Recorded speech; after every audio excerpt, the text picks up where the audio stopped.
Mummy और मेरी बहन को ज़्यादा शौक है हॉरर मूवीज़ देखने का, तो वो एक हॉरर मूवी देख रही थी और उसमें हॉरर मूवी में कुछ स्टोरी उसकी ऐसी थी कि एक औरत थी और उसके कुछ बच्चे थे। मैंने पूरी नहीं देखी वो, क्योंकि मैं अपने कुछ काम में था, मैं जस्ट 2 मिनट के लिए आया था वो मूवी देखने के लिए। उस मूवी में होता यह है कि उसकी एक औरत होती है, उसके कुछ बच्चे होते हैं और उस घर में कुछ भूत होते हैं। वो भूत उस लेडीज को क्या होता है, वो इस बात का यकीन दिलाना चाहते हैं कि वो पागल है। तो वो क्या करते हैं कि उसके अंदर आते हैं, घुसते हैं और अपने ही बच्चों को वो फिर मारने लगती है, फिर एकदम से चले जाते हैं। और उसके जो बच्चे होते हैं वो अपनी मम्मी को पागल पागल बोलने लगते हैं कि मम्मी आप तो पागल हो, आप हमें ऐसे क्यों मार रही हो, आप हमें मार देना चाहती हो, ये वो वगैरह वगैरह। तो उनका जो होल पॉइंट था वो ये था कि वो उस जो लेडीज है उसको ये विश्वास दिला पाए कि वो पागल है किसी तरीके से। आई स्टार्ट वंडरिंग कि कई बार ऐसा ही सेम जो चीज है वो शैतान भी हमारे साथ करता है। वो हमें उस पॉइंट पे लाके खड़ा कर देना चाहता है जहां पे कि हमें ये विश्वास होने लगे कि हम परमेश्वर से अलग हैं, कि हम बीमार ही रहेंगे, कि जो हमारी परिस्थिति है वो हमेशा ऐसी ही रहेगी, कि हम इस जो परेशानियों में फंसे हैं हम इनसे कभी बाहर ही नहीं आएंगे। क्योंकि जब आपके लाइफ में कुछ आगे बहुत अच्छा रखा हो, शैतान सिर्फ इतना ही कर सकता है कि वो आपके दिमाग में इतना झूठ भर दे कि आप खुद उससे दूर हो जाओ। क्योंकि शैतान के पास कोई पावर नहीं है, कोई शक्ति नहीं है, सिर्फ उसके पास उतना ही एक्सेस है जितना कि परमेश्वर ने उसे दिया हो। इसके अलावा वो कुछ नहीं कर सकता। इसके अलावा जो उसके पास जो चीज बचती है वो सिर्फ ये बच जाती है कि वो आपसे झूठ बोले, जैसा कि उसने हमेशा से किया है। वो हमेशा से सच को जो है वो डाइल्यूट कर देता है, वो सच को इस पॉइंट पे लाके खड़ा कर देता है कि आप शक करने लगते हो उस सच पे कि सचमुच ऐसा है या नहीं। शुरू से अगर उसने कोई चीज करी है तो वो हमेशा से यही करी है। इसके अलावा उसके पास कोई और पावर्स है नहीं कि वो और कुछ आपके लाइफ में कर सके। जैसे कि हम आयुब के जीवन में भी देख सकते हैं, उसके पास सिर्फ उतनी ही पावर थी जितनी की परमेश्वर ने उसे दी थी। इससे ज्यादा उसके पास और कोई पावर्स नहीं थी। इसके अलावा उसके पास और कोई शक्ति नहीं थी कि वो आयुब के जीवन में और कुछ कर सके। परमेश्वर ने उसे लिमिटेड एक्सेस दिया कि तू ये चीज सिर्फ आयुब के जीवन में कर सकता है, और सिर्फ उसने उतना ही किया। इसके अलावा और वो कुछ नहीं कर सकता। आई वंडर, मैं ये इस बात को सोचता हूँ और मैं आपको भी सोचने में मजबूर करता हूँ कि आपको नहीं लगता कि कई बार शैतान हमें इस कगार पे लाके खड़ा कर देना चाहता है जहां पे कि परमेश्वर ने जो हमसे वादे किए हैं हम उसके बारे में शक करने लग जाए परमेश्वर के ऊपर।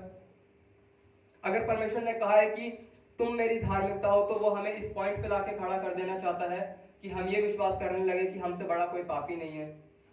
क्या आपको नहीं लगता कि कई बार शैतान हमें इस कगार पे लाके खड़ा कर देना चाहता है कि हम ये मान लें कि हम बीमार हैं और हमेशा बीमार ही रहेंगे, जबकि परमेश्वर का वचन बताता है कि तुम मेरे कोड़े खाने से तुम चंगे हुए हो।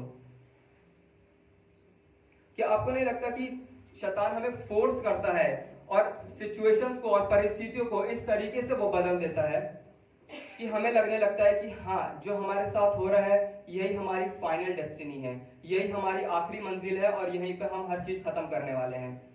जैसा चल रहा है वैसे ही चलता रहेगा और जैसा होता आया है वैसे होता रहेगा। अगर घर के वारिस को अगर नौकर बनाए रखना है तो जरूरी यह है कि कभी उसे पता ही मत लगने दो कि वो वारिस है उस घर का। This is the only way कि वो हमेशा एक नौकर के जैसे ही उस घर में रहेगा। आप समझ रहे हो मेरी बात को? अगर घर का जो वारिस है, अगर उसको कभी ये बताया ही ना जाए कि वो घर का वारिस है, तो वो अपनी पूरी जिंदगी इसी में सोच के बिता देगा कि मेरे पास कुछ है ही नहीं। और सेम चीज शैतान भी हमारे साथ यही करता है।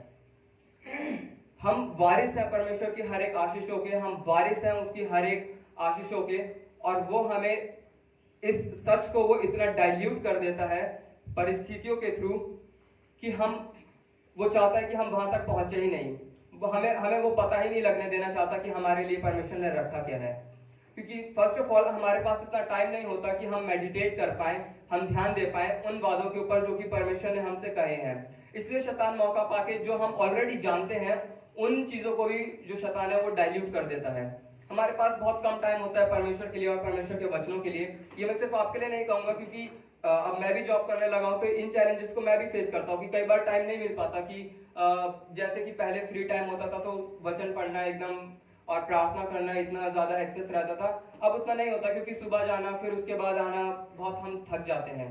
बट मैं फिर भी कोशिश ये करता हूँ कि मेरे पास वो टाइम हो जहाँ पे कि मैं परमेश्वर से बात कर पाऊँ, जहाँ पे कि मैं परमेश्वर के बारे में कुछ सीख पाऊँ। क्योंकि शैतान की सबसे बड़ी ट्रिक ये है कि वो आपके दिमाग पे वो काबू करने पाए। जब आप दिमाग पे किसी के काबू कर लेते हैं, आप उसके पूरे शरीर पर काबू पा सकते हैं। अगर एक योद्धा अगर वो इस बात को लेके मैदान में उतरे, अगर वो अपने दिमाग में हार को लेके उतरे, तो उसके लिए जीतना असंभव है। हर योद्धा जब मैदान में उतरता है तो वो अपने दिमाग में जीत को लेके उतरता है कि उसे जीतना है, और तब उस योद्धा को कोई हरा नहीं पाता। अगर हमारे दिमाग में ही अगर हार है तो हम जीत की मनोकामना हम नहीं कर सकते। और शैतान इस बात को बहुत अच्छे से जानता है, इसलिए वो हमारे दिमाग को इस्तेमाल करता है। इसलिए बार बार परमेश्वर का वचन हमें इस बात की याद दिलाता है कि हमें अपने दिमाग को बदलना है, हमें अपने सोच को बदलना है।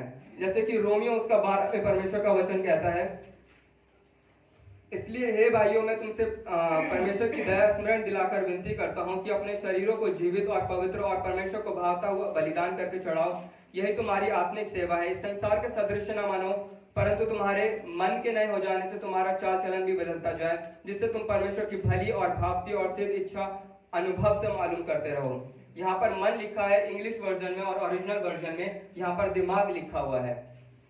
मैं आपको याद दिला दूं कि अगर परमेश्वर का वचन जब आत्मिक हथियारों के बारे में बात करता है, तो परमेश्वर का वचन कहता है कि तुम उद्धार का टोप पहन लो। Salvation must be in your head. जो उद्धार है वो तुम्हारे दिमाग में होना चाहिए, उसको टोप बना लो अपना। उद्धार जो है वो यूनानी भाषा में एक नाउन है, एक संज्ञा है, जिसे हम सोटेरियो कहते हैं। सोटेरियो जो वर्ड है वो ग्रीक के एक और क्रिया से आता है जिसको हम सोजो कहते हैं। सोजो मतलब होता है बचाना, सेव करना। उद्धार मतलब बचा लेना, रिडेम्पशन, उसको बचा लेना, उसको खरीद लेना किसी चीज से। सेव्ड, सोजो मतलब किसी को बचा लेना। और परमेश्वर कहता है कि तुम इस चीज को अपने दिमाग में बैठा लो कि मैंने तुम्हें बचा लिया है और तुम छुड़ाए गए हो। परमेश्वर नहीं चाहता कि ये बात आपके दिमाग से निकल जाए। जिस टाइम ये बात आपके दिमाग से फिसली, दुर्घटना घटी। The salvation must be on your head. जो उद्धार है वो आपके दिमाग में होना चाहिए कि परमेश्वर ने मुझे बचा लिया है। हेलमेट हम किस लिए पहनते हैं? ताकि सर पर चोट ना लगे। अगर योद्धा के अगर यहाँ पर दिमाग पर अगर यहाँ पे हमला किया, वो 1 मिनट में गिर जाएगा। कहीं और गोली लगी तो चांसेस है कि वो बच जाए, उसकी मरहम पट्टी हो जाए। लेकिन अगर यहाँ गोली लगी तो वो गया काम से। एक ही गोली काफी है उसको मार गिराने के लिए। जब दाऊद ने मारा था तो कहाँ मारा था? सर पे मारा था। सर पे लगने से एक बार में किस्सा खत्म। परमेश्वर बोलता है कि तुम इसकी रक्षा करो। किस चीज से? उद्धार के उस टोप से। तुम्हारे ये जो सैल्वेशन है, जो उद्धार है, वो तुम्हारे दिमाग में होना चाहिए। और जो शैतान है वो यहीं पर हमला करता है। सबसे पहले वो हमारे अंदर नाना प्रकार की सोच लेकर आता है। क्या होगा अगर तुम्हारी परिस्थिति है वो कभी बदले ही नहीं? क्या हो अगर तुम्हारे बच्चे जो इस टाइम बिगड़े हैं वो ऐसे ही बिगड़े रहे? क्या हो अगर तुम्हारा जो ये शादीशुदा जीवन है वो इस तरीके से ही वो बर्बाद होता चले जाए? क्या हो कि अगर तुम्हारे जीवन में आगे जाके कुछ अच्छा हो ही ना? क्या हो अगर तुम्हारे जीवन में जो ये बर्बादी आई है वो हमेशा के लिए बनी रहे? और हम थक जाते हैं। थक इसलिए नहीं जाते कि हम काम बहुत करते हैं, हम थक इसलिए जाते हैं, हम सोच सोच के हम थक जाते हैं। हम अपने जीवन में सबसे ज्यादा जो टायर्डनेस जो हमें आती है, सबसे ज्यादा जो थकावट आती है, वो हमें सोच कर आती है। क्योंकि हम सोच सोच कर परेशान हो जाते हैं। वो सोच ऐसी होती है कि वो हमें दबा देती है, प्रेस कर देती है और हमें बिल्कुल नीचे ले आती है। और हम बहुत थक जाते हैं अपने जीवन में। हम अपने जीवन में थक इसलिए जाते हैं क्योंकि हमारे पास उन सवालों का जवाब नहीं होता जो शैतान हमारे मनों में हमारे डालता है, जो हमारे ख्यालों में, हमारे विचारों में हमारे डालता है। और ये बहुत सिंपल ट्रिक है उसकी, जो कि बहुत पावरफुल है। सिंपल है लेकिन बहुत पावरफुल है। वो सदियों से वो यही करता आया है और वो आगे भी यही करेगा। इसलिए हमें जरूरत है कि हम अपनी सोचों को हम संभालें। जब अय्यूब के जीवन में उसको बिगाड़ना था तो उसने परिस्थिति को इस तरीके से लाके खड़ा कर दिया कि जो उसकी बीवी थी वो उसे कोसने लगी और वो उसको कोस के चली गई। लेकिन अय्यूब का जो रिस्पॉन्स था वो इस तरीके से था कि मेरा जो खुदा है वो अब भी जीवित है, जो मेरा परमेश्वर है वो अब भी सिंहासन पर बैठा हुआ है। आपका क्या एटीट्यूड है आज अपनी परिस्थितियों को लेकर? आप किस तरीके से अपने क्वेश्चंस को जो आपके दिमाग में उठते हैं आप उनको क्या जवाब देते हो?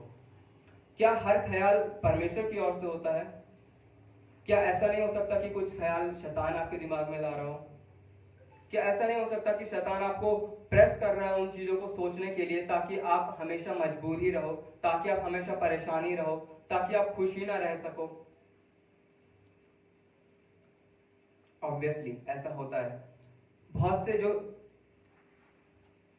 जो ख्याल होते हैं वो शैतान ही हमारे दिमाग में लेकर आता है ताकि हमारा ध्यान परमेश्वर की ओर ना लगा रहे, ताकि हम परमेश्वर की तरफ सोच ही ना पाए, ताकि हमारा दिमाग जो है वो खुशियों की तरफ जा ही ना पाए, ताकि जो परमेश्वर ने ऑलरेडी हमें दिया है हम उसे एंजॉय ही ना कर पाए।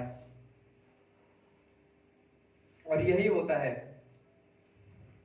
परमेश्वर का वचन इफिसियों में कहता है, हमारे प्रभु यीशु मसीह के परमेश्वर और पिता की धन्यवाद हो कि उसने हमें मसीह में स्वर्गीय स्थानों में सब प्रकार की आत्मिक आशीष दी है, जैसा उसने हमें जगत की उत्पत्ति से पहले उसमें चुन लिया कि हम उसके निकट प्रेम में पवित्र और निर्दोष हों, और अपनी इच्छा के भय और अभिप्राय के अनुसार हमें अपने लिए पहले से ठहराया कि यीशु मसीह के द्वारा हम उसके ले पालक पुत्र हों, कि उसके उस अनुग्रह की महिमा की स्तुति हो जिसने उसने हमें उस प्रिय में सेंतमेंट दिया।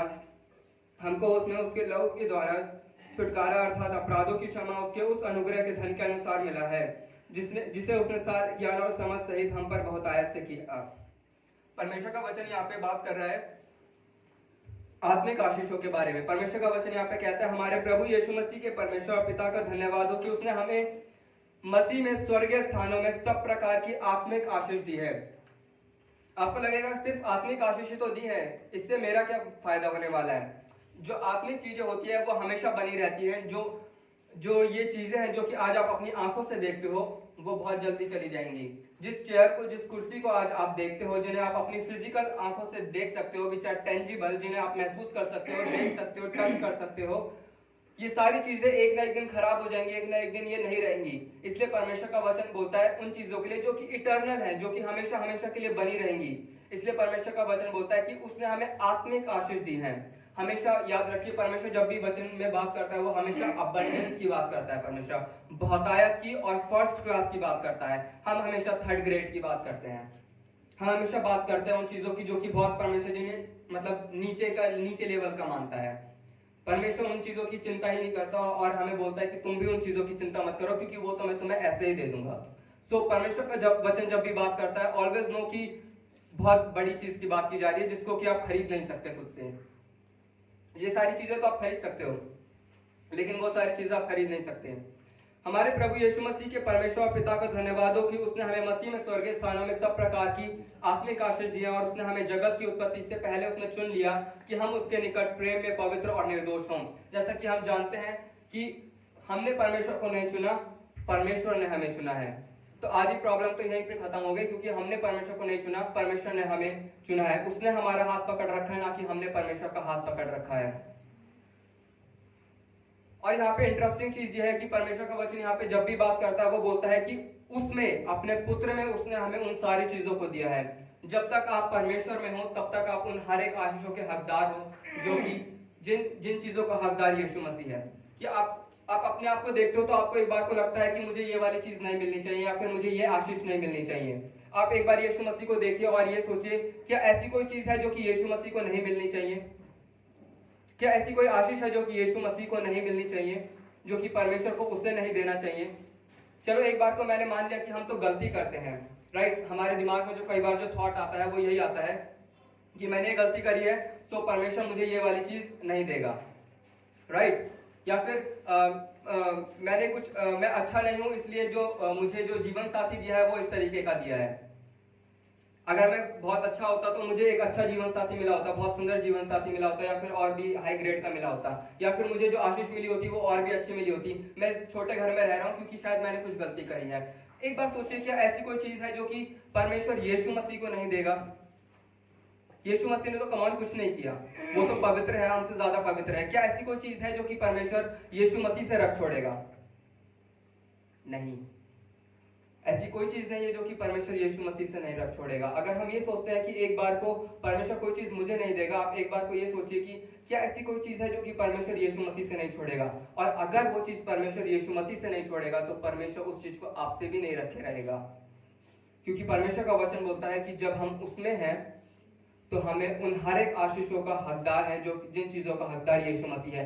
As long as we are with Christ, हाँ जब तक हम यीशु मसीह के साथ नहीं है तब डरने वाली बात है, बट जब तक हम यीशु मसीह में हम बने हुए हैं, ऐसी कोई चीज नहीं है जिसके हकदार हम नहीं है। और कम ऑन, परमेश्वर ऐसा परमेश्वर नहीं है कि परमेश्वर को किसी एक से छीनकर किसी दूसरे को देना पड़े। ही is the God of abundance. अगर आपको लगता है कि ये वाला घर मुझसे छिन गया, या फिर ये स्पाउस मुझसे छिन गया, या फिर ये वाली चीज मुझे मिलनी चाहिए थी वो मुझे नहीं मिली, वो किसी और को मिल गई, डोंट फॉरगेट, परमेश्वर ऐसा नहीं है कि परमेश्वर को किसी एक से लेना पड़े किसी दूसरे को देने के लिए। ही is the God of abundance. परमेश्वर बहुतायत का परमेश्वर है, और जब परमेश्वर आपको देता है तो वो सोच समझ कर देता है।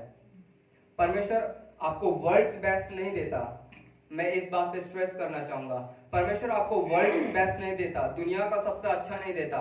परमेश्वर आपको वो देता है जो आपके लिए अच्छा होता है, जो आपके लिए अच्छा होता है परमेश्वर वो आपको देता है, ना कि वो जो कि दुनिया के लिए अच्छा है। परमेश्वर को दुनिया की खुशी नहीं चाहिए, परमेश्वर को आपकी खुशी चाहिए। लेकिन हम वो चुनते हैं जो कि दुनिया को खुश रख सके, ना कि हमें, क्योंकि हमें लोगों को शो ऑफ करना होता है। अगर मैं सिंपल टर्म्स में कहूं तो, क्योंकि हमें सोसाइटी में हमें हाई अपग्रेड दिखना है, हमें दिखना है कि हम कितने ऊंचे हैं बाकी सबसे, इसलिए हमें वो चाहिए होता है जो कि दुनिया की नजर में अच्छा होता है। हमें वो नहीं चाहिए होता जो कि रियली में हमारे लिए अच्छा होता है। परमेश्वर उल्टा करता है, परमेश्वर हमें वो देता है जो हमारे लिए अच्छा होता है, वो नहीं देता जो कि दुनिया के लिए अच्छा होता है। जो बच्चे आपके हैं, जो बीवी आपकी है, जो घर आपका है, जो करियर आपका है, जो जॉब आपकी है, वो सब परमेश्वर की दी हुई है और वो बहुत आशीषित है। शैतान को इस चीज को चुराने मत दीजिए अपने दिमाग से, उसे कंफ्यूज मत करने दीजिए अपने आप को, डिसअपॉइंट मत करने दीजिए अपने आप को। वो बहुत से ऐसे ख्याल लेकर आएगा आपके जीवन में जिससे कि आप डिसअपॉइंट हो जाए, निराश हो जाए, दब जाए इस जीवन में, ताकि आप खड़े ना हो पाए। और सबसे सिंपल ट्रिक उसकी, वो झूठ बोलेगा आपको। तुम्हारी बीवी अच्छी नहीं है, तुम्हारा पति अच्छा नहीं है, तुम्हें जो जॉब मिली है वो अच्छी नहीं है, तुम्हारे बच्चे अच्छे नहीं है, तुम्हारे पास कुछ अच्छा नहीं है, और आप बोलोगे कि हाँ मेरे पास कुछ अच्छा नहीं है। ये पति भी बहुत चिक चिक करता है, पत्नी भी बहुत चिक चिक करती है, ये बच्चे भी पागल से हैं, ये घटिया सी जॉब है, इसमें कुछ नहीं मिल रहा, दिमाग खराब करके रखा है सबने, चला जाऊंगा छोड़ छाड़ के किसी दिन। थॉट्स, विचार of less contentment, of lower contentment, जो कि हमें उन चीजों में सेटिस्फाइड नहीं रहने देते जो कि परमेश्वर ने हमें दी है। और है क्या ये? सिर्फ सोच, सिर्फ सोच जो कि हर चीज को बिगाड़ के रख देती है। ये विचार ही तो लाता है जो शैतान है आपके दिमाग में, और आपको लगने लगता है कि मेरे पास कुछ अच्छा नहीं है, जबकि एटलीस्ट देखा जाए तो we are responsible for that. If you are a man, you are responsible for your children, you are responsible for your wife. If you are wife, अगर आप पत्नी है, the house is your responsibility. जो घर है उसकी जो काम है वो आपकी responsibility है। पति है तो फिर आप बच्चे और बीवी आपकी responsibility बनते हैं। That should not be bother you. वो आपको परेशान नहीं करनी चाहिए वो चीज।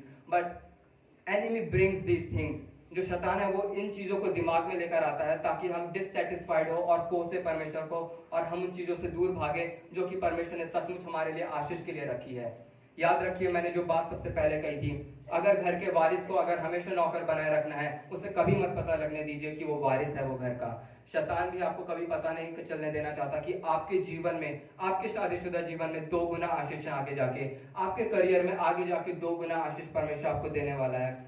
आपको नहीं पता कि परमेश्वर आपको चंगाई देना चाहता है। जब लाजरस की जब मौत हुई, जब वो बीमार पड़ा, तो लोग जो उसके आसपास थे वो यीशु मसीह के पास आने लगे। यीशु मसीह उस टाइम दूसरे गांव में था और वो उसके पास आके कहने लगे कि देख तेरा जो दोस्त है वो बीमार है, आ और उसके लिए प्रार्थना कर। परमेश्वर का वचन कहता है कि जब यीशु मसीह ने उस बात को सुना तो यीशु मसीह वहां पर 2 दिन और रुका। आपका अगर कोई विश्वासी, अगर आपका कोई रिलेटिव, अगर आपका कोई दोस्त अगर इस तरीके से बीमार पड़ जाए और आप इस बात को सुन ले कि आप भागे दौड़े नहीं जाओगे, लेकिन यीशु मसीह का वचन कहता है कि वो 2 दिन वहां पे और रुका। देयर वाज अ डिले, वहां पे एक देर हुई, और परमेश्वर ने वो देर इसलिए की क्योंकि वो चंगाई की उम्मीद कर रहे थे, लेकिन परमेश्वर वहां पे पुनरुत्थान को लेकर आया। Because he is the God of abundance. What you are waiting for is a natural thing. आप जिन चीजों की अपेक्षा करते हो, आप जिन चीजों की उम्मीद करते हो, वो बहुत नेचुरल है। आप जब विश्वास भी करते हो तो आप विश्वास करते हो नेचुरल चीजों के लिए। आप सोचते हो अपने दिमाग में कि ये चीज हो सकती है, मैं इस चीज के लिए परमेश्वर पर विश्वास करूंगा। And we get disappointed because वो चीज नहीं होती है। वो इसलिए नहीं होती क्योंकि परमेश्वर ने आपके लिए सुपर नेचुरल चीज रखी है, वो चीज वो जो कि कोई दिमाग नहीं सोच सकता अपने जीवन में।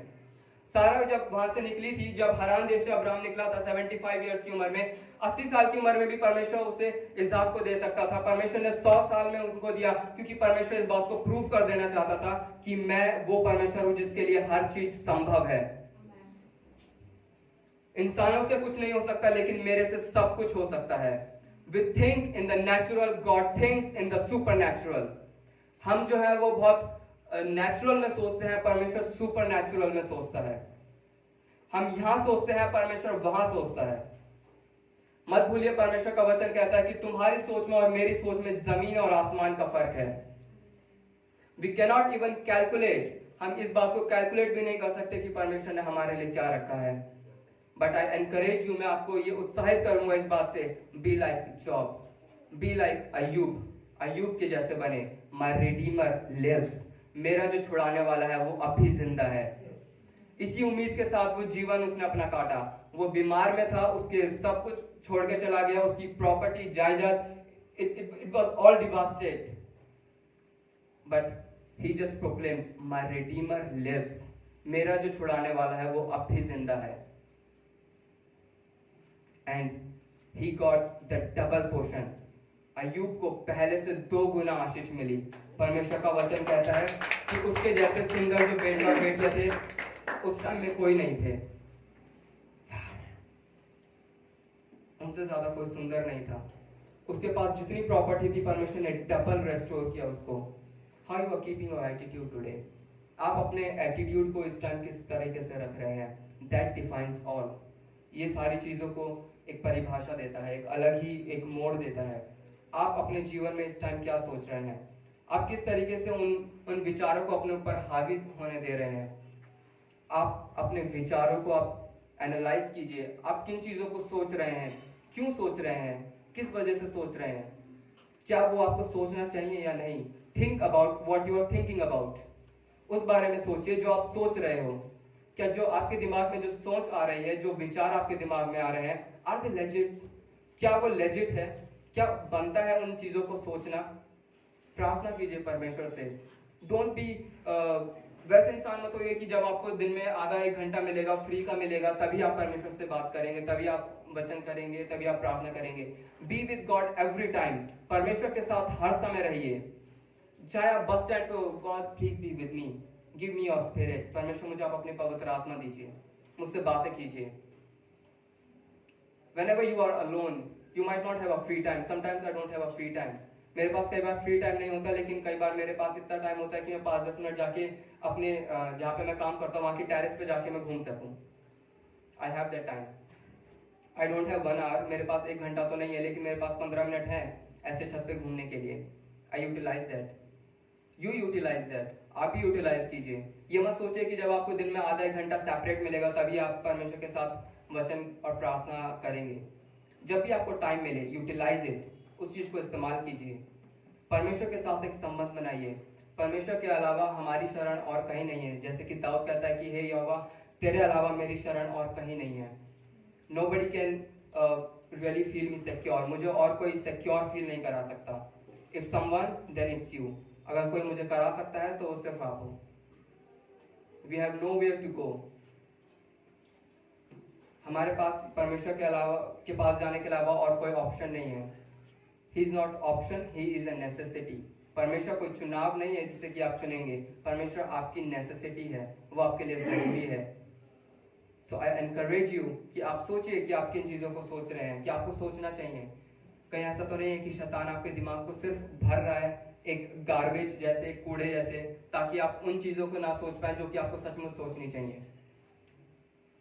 कहीं ऐसा तो नहीं है कि वो आपको किन्हीं और ही चीजों में वो बिजी रख रहा है जहाँ पे कि आपको बिजी होना भी नहीं चाहिए, ताकि आप उन चीजों से हट जाएं जहाँ पे कि आपको एक्चुअल में होना चाहिए। Sometimes we fight the vain fights. कई बार हम ऐसी लड़ाइयों को लड़ते रह जाते हैं जिन्हें कि हमें लड़ना भी नहीं चाहिए, जो कि हमारी है भी नहीं। We must just give to God, हमें उन चीज़ों को परमेश्वर को दे देना चाहिए बस।